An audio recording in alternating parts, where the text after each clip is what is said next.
Notre conviction à l'industrie du rêve, c'est que le cinéma doit aussi interpeller ce qu'on appelle l'interdit. C'est quand même aussi le rôle de l'art. Alors je citerai Isée, l'héroïne de Partage de Midi, qui dit « Je suis celle qui est interdite. Regarde-moi, car je suis celle qui est interdite. » Cette édition lui est dédiée. Anne a dit merci à tous ses collaborateurs. Moi, je n'ai qu'un merci à dire, et un immense merci. C'est à Marco Ferreri qui m'a choisi pour faire ce film. Voilà. Donc, sans lui, je ne serais pas là ce soir. Et je n'aurais pas fait la carrière que j'ai faite. Quand le film est sorti à Perpignan, il a fait 3 fois la population totale de Perpignan en spectateurs, parce qu'il y avait des voyages organisés entre Barcelone et Perpignan pour voir le film, puisqu'en Espagne, il est resté invisible jusqu'en 1985 ou 90, je me souviens plus. Aujourd'hui, et même à l'époque, comment a été reçu le film par les professionnels? Parce que ça j'ai jamais su, parce que quand on voit les images du Festival de Cannes, on voit des gens qui crient, mais on a l'impression que c'est des mondanités de Cannes, mais on voit pas les professionnels, enfin je sais pas. Vous savez, cette année-là, voilà, il s'est trouvé que c'était Ingrid Bergman qui était la présidente du jury au Festival de Cannes, et on se demande si Ingrid Bergman s'est caché les yeux en voyant ces images, ou si elle les a vraiment vues, mais en tous les cas, ça a créé... en plus, bon, il y a eu pas mal d'éléments qui ont fait que le scandale est né au moment du Festival de Cannes. Et Andrea se souvient très bien de la fin de la projection, quand les lumières se sont rallumées. Elle peut le raconter. Ouais, c'était assez houleux. Et il y avait toutes les personnes, parce que c'était le vieux festival, c'était le vieux palais, donc tous ceux qui étaient en bas criaient « Maintenant, pissez-nous dessus !» Donc voilà, c'était déjà parti. Nous sommes descendus sur les marches. Il y avait une partie qui était pour, l'autre partie qui était contre, et là, ça hurlait de tous les côtés. Et nous avons été protégés par les gardes républicains toute cette soirée-là, parce qu'on était obligés. Et j'ai une dame qui m'a secoué comme un prunier en me disant qu'elle avait honte d'être française. Et les gardes républicains se sont mis autour de nous, et nous avons cherché un restaurant pour aller dîner, parce qu'on était obligés on a été obligés d'être protégés, parce que c'était très agressif. On a l'impression que le budget ne devait pas être, disons, peut-être trop cher, et comme vous étiez de jeunes producteurs, est-ce qu'on peut imaginer aussi que tous les comédiens étaient, j'allais dire, en plus ou moins en participation, enfin, qu'il ne fallait pas que le film coûte trop cher pour voir le jour? Oui, les acteurs étaient tous très amis avec Marco Ferreri, et ne touchaient pas le cachet qu'il touchait sur... Mastroianni était une star, hein, et il n'avait pas un cachet de star, si c'est ce que vous vouliez savoir.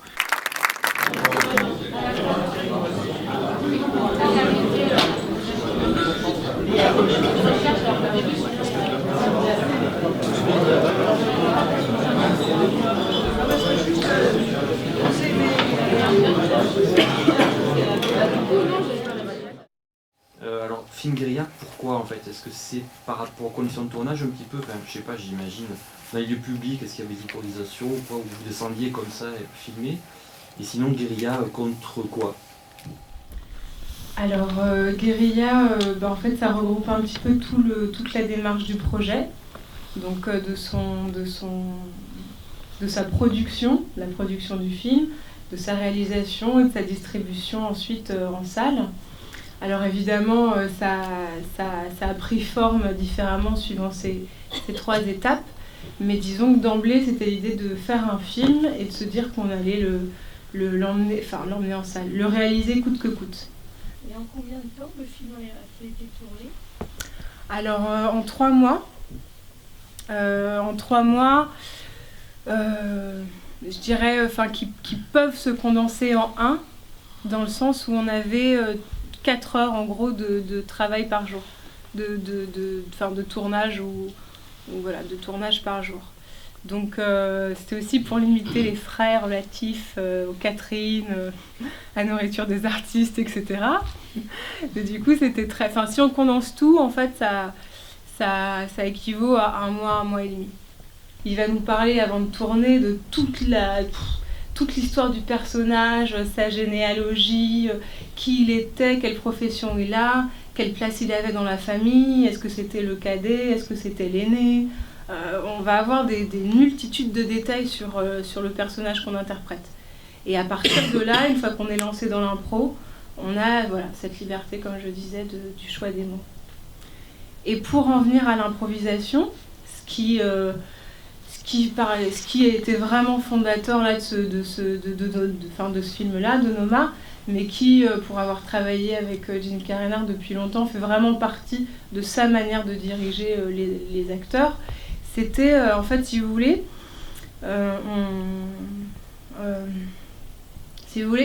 l'improvisation, c'est des schémas d'improvisation qui sont établis auparavant, des schémas, des séquences extrêmement bien écrites de chaque scène, dans lesquelles on a la liberté de choisir nos mots. Il y a eu du temps pour peaufiner ne serait-ce que la stratégie de distribution, auquel on a participé aussi. Et ce temps-là, en fait, cette réflexion-là... La distribution par mémoire, c'était déjà avant de tourner, vous y pensez? Non, justement. C'était vraiment après que le film ait été réalisé. Donc il y a quand même eu des étapes comme ça, très précises, où quand on a fait le film, on s'est concentré sur la réalisation. Une fois qu'il a été fait, il a bougé dans pas mal de festivals. On s'est aussi concentré sur cette exploitation cinématographique, comment ça se faisait. On a tous quand même beaucoup appris. On a eu des propositions. Il y a eu comme ça toute une émulation qu'on a dû quand même intégrer, et intégrer aussi avec tout ça cette sorte de matrice, quoi.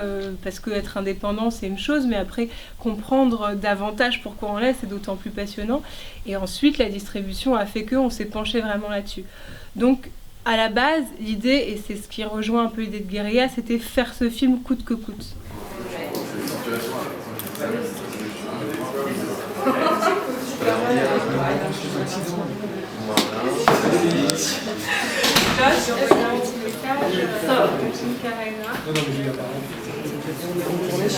Belle dédicace.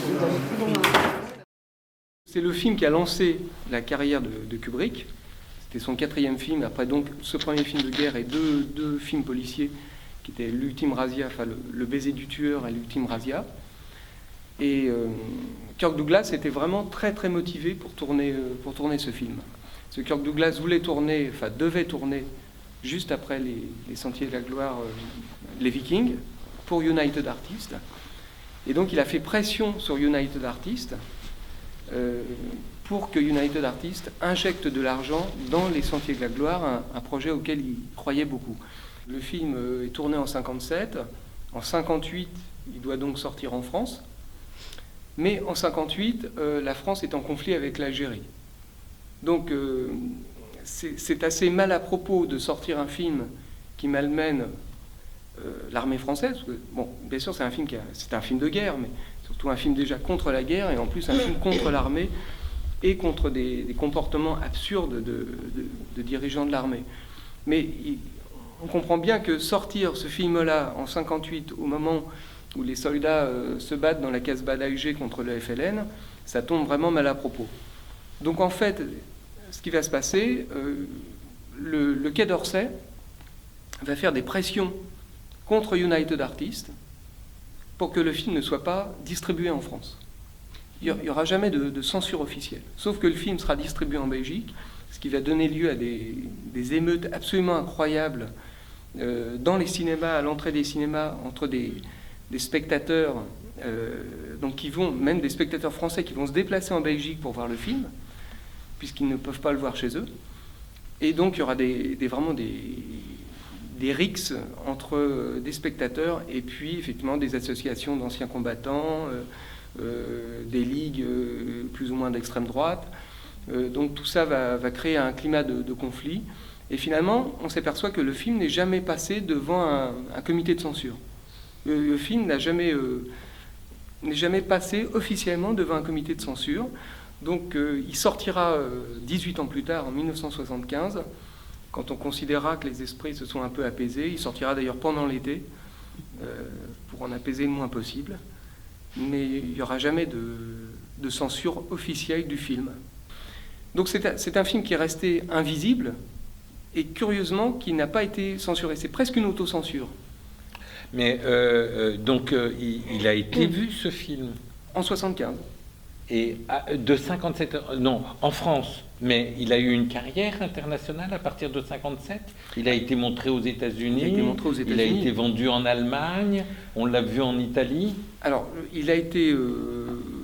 Je n'ai pas la liste de tous les pays où il est passé, mais effectivement, il a été distribué dans la plupart des pays d'Europe, sauf la France, bien sûr. Il a été tourné en Allemagne. J'avais oublié de préciser, bien sûr, il n'a pas été tourné en France. Bon, on comprend pourquoi. Donc, il a été tourné en Allemagne, au studio de la Bavaria à Munich. Alors, ce qui est amusant de voir, c'est que dans la carrière de Kubrick, il y a eu plusieurs. Il a joué plusieurs fois avec la censure, d'ailleurs. Quand il a tourné Lolita, par exemple, il a dû marcher main dans la main avec le fameux code Hays pour détourner les codes de la censure pour que son film puisse voir le jour. Et puis, alors, par contre, quand il a tourné Orange Mécanique, là, c'est un autre cas d'autocensure où le film n'est pas sorti, il est sorti en Angleterre, et quand il a vu les réactions du public en Angleterre au moment de la sortie d'Orange Mécanique, il a reçu déjà beaucoup de pression, de menaces contre lui-même et contre sa famille. Il a reçu quand il a vu effectivement les faits divers assez sordides qu'engendrait la sortie du film, il a estimé que le public anglais de 71 n'était pas prêt à recevoir ce film. Donc il a lui-même demandé à la Warner de retirer le film de l'affiche. Donc il a été confronté plusieurs fois dans sa carrière à la censure. Donc c'est un sénateur américain qui a établi un code de censure en 1930. Alors ce code de censure, pour l'anecdote, il a été rédigé par deux ecclésiastiques, qui étaient un éditeur catholique et un prêtre jésuite, qui ont rédigé ce code. Et ce code a défini les lois de censure du cinéma de 1934 à 1966. Donc de 34 à 66, aux États-Unis, on va faire des films sous la coupe de ce code. Et alors ce code définit point par point tout ce qu'on peut voir, tout ce qu'on peut montrer ou ne pas montrer au cinéma. On arrive il faut lire ça dans le détail parce qu'on arrive à des summums d'absurdité absolument incroyables. Par exemple, alors bien sûr, il définit toutes les règles en matière de sexualité, bien sûr, de licence, de crime. Alors, par exemple, on n'a pas le droit de montrer un film qui a trait au crime en montrant, par exemple, la prostitution, le trafic de drogue ou le trafic d'armes. Alors, on en arrive à se dire, mais qu'est-ce qu'on peut montrer dans un film noir, puisque tout est interdit. Donc c'est là qu'on s'aperçoit qu'il y a des films qui ont été faits avec beaucoup d'imagination pour détourner ce fameux code de la censure. Il me semble qu'aujourd'hui, un certain nombre de films produits dans les années 60, je ne crois pas qu'aujourd'hui, on trouverait de l'argent pour faire 8,5, qu'on trouverait de l'argent pour faire l'année dernière à Marienbad, qu'on trouverait de l'argent pour faire Muriel, qu'on trouverait de l'argent pour faire Persona, qu'on trouverait de l'argent pour faire Pierrot le Fou. J'ai l'impression qu'il y a une frilosité des bailleurs de fonds, pas des producteurs, pas des gens comme vous qui voulaient faire justement des films originaux. Et je remarque d'ailleurs que beaucoup des grands films que vous produisez, c'est avec des gens que vous coproduisez, c'est avec des gens qui ont une notoriété dans leur pays, qui sont plus soutenus parce qu'ils sont peut-être les Haneke, les Lars von Trier, etc. Mais est-ce qu'il n'y a pas une forme aujourd'hui de censure économique qui vienne de cette participation massive des chaînes dans la production des films? Je ne sais pas, parce que si vous voulez, ils prennent même, comment dire, ce qui reste toujours, Michel, pour commencer par le commencement, vous avez dit beaucoup de choses. Encore aujourd'hui, un film est basé sur le couple producteur-metteur en scène. Sauf pour le dire, au lieu de dire, quand on raconte une histoire en quelques mois, un déjeuner, hop, on y va, on dit, donne-moi 6 mois pour que je le finance. Alors, si les chaînes ne veulent pas, on fait une coproduction avec les pays européens. Si ça ne veut pas les coproductions européennes, on va dans les régions françaises et les régions européennes. Enfin, je veux dire, le financement du film est basé, et je le constate pratiquement tous les jours, bien sûr, ils lisent les scénarios. Ils vous parlent généralement 3 minutes du scénario, parce que c'est quand même un métier de le lire attentivement. Ils parlent un peu plus longtemps des acteurs. Parce qu'ils connaissent un peu mieux et ça les rassure. S'il y a un acteur connu, ça les rassure. Et puis, ils s'intéressent surtout à votre propre conviction. C'est que si la censure, en tant que telle, a été supprimée sous Giscard d'Estaing, et non pas comme généralement on le pense sous Mitterrand, il y a une censure beaucoup plus efficace actuellement, et à mon avis très violente, enfin, là, moi j'en ai beaucoup bavé, c'est la censure économique. C'est-à-dire qu'il est très facile, en France, de paralyser le financement d'un film si les pouvoirs publics ou certaines institutions le jugent trop insolent ou trop dérangeant. Bon, il suffit de 3 coups de téléphone pour paralyser, par exemple, toute coproduction avec les chaînes de télé. On fait difficilement des films sans les chaînes de télé. Or, les chaînes de télé dépendent toutes, privées ou publiques, dépendent toutes plus ou moins directement du pouvoir. Donc, si on n'a vraiment pas envie qu'un film se fasse, c'est vraiment pas très compliqué. Quand M. Raymond Marcellin, exécrable ministre de l'Intérieur, responsable du maintien de l'ordre pendant les événements de 68, mais excellent attaché de presse, s'est occupé de mon cas, en voulant faire interdire pendant 6 mois le Condé, en nous obligeant à environ 10 minutes de coupe, et au retournage, ça c'est un cas assez rare. On a été obligé de retourner entièrement, en faisant revenir des 2 acteurs d'Italie, des scènes d'interrogatoire musclés dans des locaux de police. Mais évidemment, la presse avait relayé ces démêlés, et comme souvent, le cas de la religieuse en est un autre exemple très signifiant, à force de vouloir empêcher les gens de voir un truc, on leur donne une envie furieuse de le voir. Et donc, moi, je dois reconnaître que je dois une grande partie de ma carrière à M. Raymond Marcellin. Parce qu'en faisant interdire pendant 6 mois le Condé, il m'a assuré une publicité tout à fait extraordinaire. Je crois que la censure, elle est liée d'abord à des conflits internes au milieu dirigeant. Et dans beaucoup de cas, c'est ce conflit qui amène une des parties à insister sur la nécessité d'interdire un certain nombre de choses. Si on pense par exemple à l'Espagne, la censure franquiste était extrêmement forte, mais au fond, elle n'était qu'un moyen d'empêcher la censure cléricale. C'est l'Église qui avait la première, à travers ce qui existait d'ailleurs dans beaucoup d'autres pays, un organisme chargé de faire respecter la morale. Et dans un État national catholique comme l'était le franquisme, c'est-à-dire se réclamant du catholicisme mais luttant très fort contre l'Église, il était normal de créer une censure parce que la censure d'État était un moyen tout simplement d'empêcher l'Église d'exercer une certaine influence sur les mœurs. Donc c'est une sorte de surenchère qui a amené ce système. Et le résultat, c'est que très souvent la censure est stupide. Il y a des fois où peut-être on pourrait demander l'avis des populations, un vote, un référendum, pour savoir si vraiment il faut obéir à une minorité et interdire la projection d'un film à une majorité. Par ailleurs, ce que j'aurais envie d'ajouter, c'est que, peut-être contrairement à ce que tu disais, c'est que c'est paradoxal, c'est bien embêtant de dire ça, mais il y a des tas de cinématographies dans lesquelles la censure a aidé un cinéma magnifique à naître. Je crois que le cinéma iranien ne serait peut-être pas celui qu'il a été s'il n'y avait pas eu cette censure depuis des décennies.